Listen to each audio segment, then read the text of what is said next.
Running Fever episode 66. We're going to talk about, hey, get your kicks on episode 66. That's what I'm doing. Talk a little bit today about how much protein you need, supplements.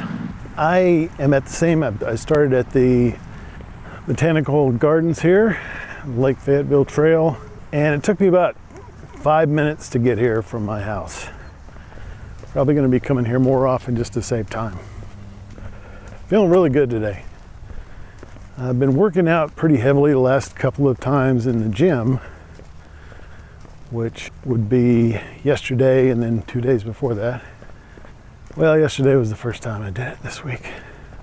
That feels really good. I've got some soreness because I pushed myself a little bit harder yesterday, and I feel like I'm kind of stepping things up a little bit.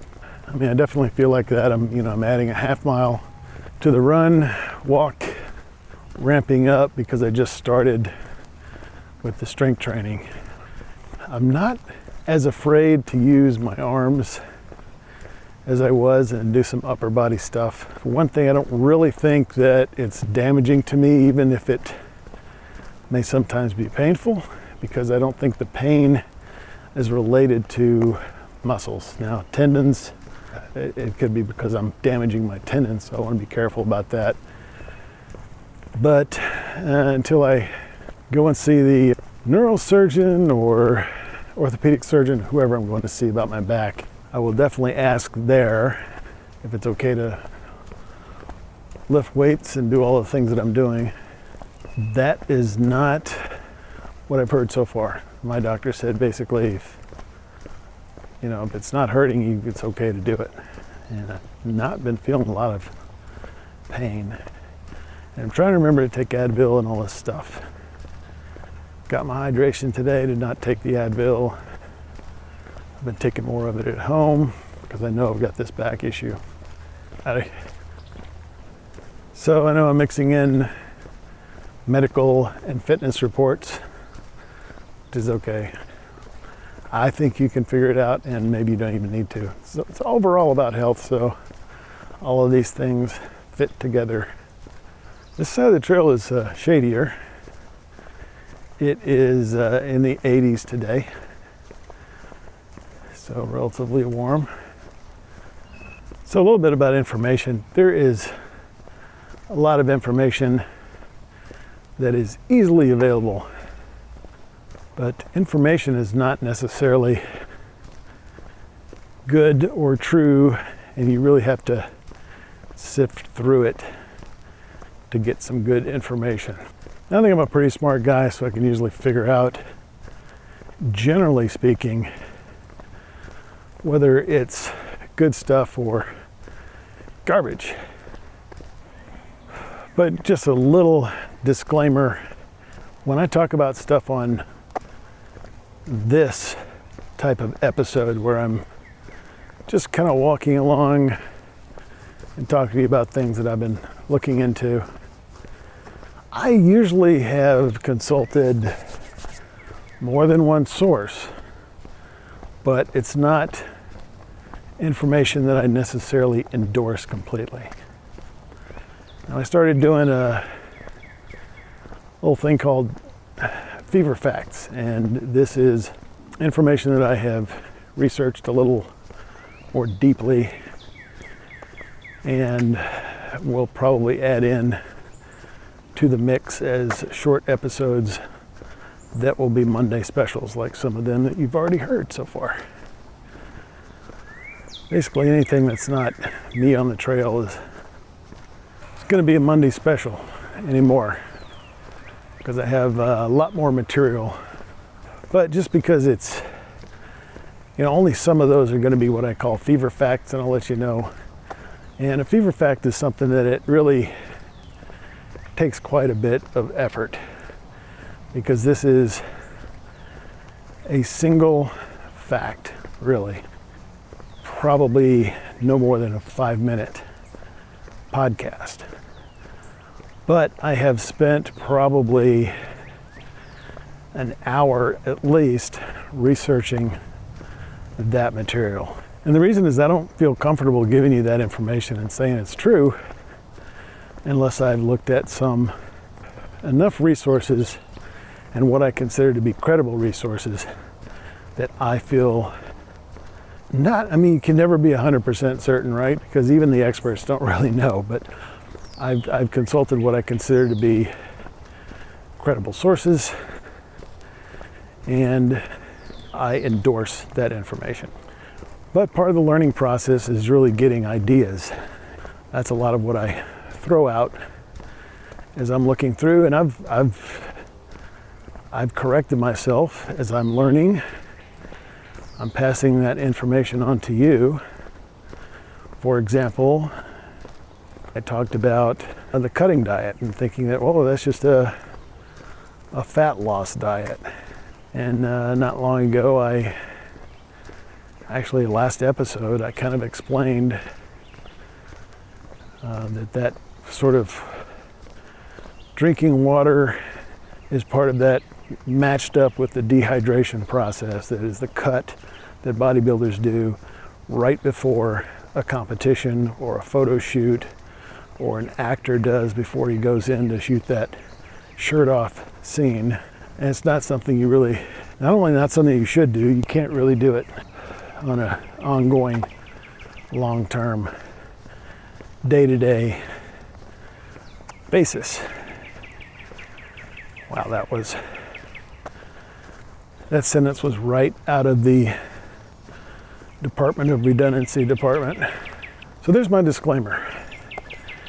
Don't just take what you hear on this On the Trail episode as being something that I endorse and I know to be true. But it's interesting information. Like today, I'm starting to, I know about calories, and basically, if you want to lose weight, you take in fewer calories than you burn. And so the site that I spent a lot of time on today was Muscle for Life. And I've started listening to this podcast, and what he's saying makes a lot of sense. He called this underfeeding. Now, it doesn't matter what you eat. It only matters how much you take in terms of calories and how much you burn in terms of calories. Now, each person's metabolism is different. So how much you burn and how much you retain, all that's going to be variable, but just in general, that's it. Whether you want to eat 4 bowls of ice cream or 5 gallons of carrots, that's up to you. If all you care about is losing weight. So, that's just basically the rudimentary information that I used when I was first starting on the contest, the Biggest Loser contest. And it worked. I lost weight. If that's all you want to do, it'll work. Now, of course, your metabolism gets affected over time, such that you burn less calories and you're going to have to eat less. And so there's a diminishing returns, and that is not a way, it's not sustainable over any longer period of time. But for me, it worked at least for about 6 weeks. So now I'm at the point where I've been trying to get my metabolism, my burn rate higher, so I can take in more calories. Why do I want to take in more calories? Well, I want to get what I need, what my body needs to survive. And what I've been doing henceforth, or recently, is just adding on calories. And I honestly have not added them in a very judicious way. I've taken a little bit of the advice from my dietitian, but I've been eating ice cream and Captain Crunch and hamburgers and all of this stuff. Well, that's fine. It fits into the category of calories. But does it give me the nutrients I need? I don't really think so. And one of the things I learned about today is a sort of macro and micro nutrition. Protein, carbohydrates, calories. These are macro concepts. There are other things that you need. And I'm already starting to do some of that. That's just where I was. And I've made incremental progress by talking to medical professionals and my dietitian. So now I'm doing things like taking a multivitamin. Well, I decided to, for a while I've been thinking I need to track my protein, right? And so the question is, okay, it's easy enough to get a general number for protein, right? But is that too much or enough? How do I know what's enough? I mean, you can't know with any accuracy what your burn rate for calories is. So how many calories is enough? Well, you just kind of, I think, judge it by what's happening with your body. It's not an easy thing to do, can be quantified, but it takes things like going to Complete Nutrition and get a body composition, or getting a DEXA scan, all very expensive things, or getting one of those machines for home, which I think it's good to do periodically, that kind of thing, but on a daily basis, you can't do all of that stuff. I mean, there are some inexpensive machines. I talked about a Weight Watcher scale that gave you some of that information through the bioelectrical impedance analysis, BIA. But if you pay $20 for a scale, how accurate is that? I don't know. Well, I looked at a couple of sites, and of course, in this regard, I do have my dietitian's recommendation. And I already know she wants me to eat more vegetables and fruits. I kind of like my diet right now, but I admit that it's probably not giving me the full nutrition that I need, and I do probably need more vegetables, and the right kind of vegetables, which I really don't like to eat generally. But one of the things on my grocery list is a vegetable called broccoli. Of all the vegetables that I've seen, that one has the most nutrition per stomach ability. But online today, the estimates that I saw, and these are based on some studies, anywhere from 0.8 grams to 1 gram, or up to 1.2 grams if you are, basically lifting weights more than an hour a day. And as it turns out, that's about what I'm getting right now. There's a lot of protein in what I'm eating. A chili, for example, has over 40 grams of protein between the beans and the meat, both of which are fairly high in protein. So, beans, that's a high protein vegetable right there. Technically, it's a legume, which I don't know. It's not meat, so it's not fruit. More things I need to learn. What are the differences between these things? I always think of legumes as growing in the ground. Is a potato a legume? I don't think so. So I'm already getting 210 grams of protein a day.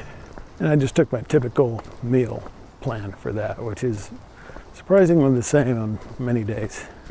And I've added another meal after my workout because I wanted to get some protein after the workout, and that's been either jerky or yogurt. Yogurt is pretty good. I thought it would be very high in protein, but 7 grams and 6 ounces, which is 80 calories. About the same as you get in 1 ounce of jerky, which is the same amount of calories. One of the things that happens when you get to this point, believe it or not, well, I already talked about adding calories, but how much you have to eat to get the calories that you need. So I need to figure out calories, carbohydrates. Carbohydrates is the next thing, but protein, something I'm gonna kind of track. I think I'm gonna go for 1 gram per pound of weight, which as of this morning, I believe was 214. Is that 2 pounds over my base weight? Yeah. Not really concerned about it though. So I can already notice my muscles are bigger, and you may think, well, you've been working out a week in the gym, right? How can that be true? Mr. Running a Fever Man, you must be joshing us. No, I mean, I can tell. You can tell by looking, right? But I don't necessarily think that it's due to increased muscle mass. When you start using part of your body, it needs things. We talked about muscles breaking down. They need fuel to rebuild. There are waste products that's what causes that soreness that you feel. They need to be removed. So you need lots of water and blood and stuff in there. And I believe that's what causes a swelling of the muscles. But I do expect my body to change, and I hope to keep my weight the same for a couple of months while losing fat and gaining muscle.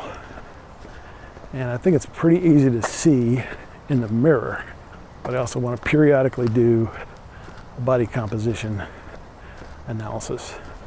Now, there's a general number, and that may be what my dietitian gave me, and it's nowhere near 210 grams per day. More like, I think, 56 on average, but that's the thing.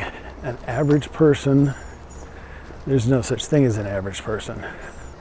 So 2 miles in would put me at 5.8 if there was such a thing as a 5.8. I'm entering Veterans Park right now. So once again, I'm trying to estimate. My watch would give me that information if I could see it. One thing, it's bright out here. For another thing, I don't have my glasses, so I'm just gonna have to guess. 28 minutes. But I know we're past 5.3, which is a mile and a half, so I'm gonna go ahead and walk through Veterans Park here. A lot more shade on this part of the course than the one that I took 2 days ago, the last episode. Actually, first time I've done the 4-mile thing using this part of the trail. I'm gonna have to do some math, but the 0.5 is where I usually start here at the marina, so it's only gonna be 0.3 of a mile from there, not quite to the 0.25, which I know where that is. And actually, if that 5.3 is the end of the trail, then I do actually need to go all the way to the 0.5. I think a good indication may be the time of my workout, which is currently 32:56. When it gets to 40, I've probably gone 2 miles. Hopefully a little bit more. Howdy. So yeah, first time across that bridge from the other direction. I snapped a little picture of it coming from the other direction. I think that's the Copper Creek Bridge or something like that. Can't remember. Keep the fever, and I will talk to you next time. This is the Padua Podcast Network. PaduaMedia.com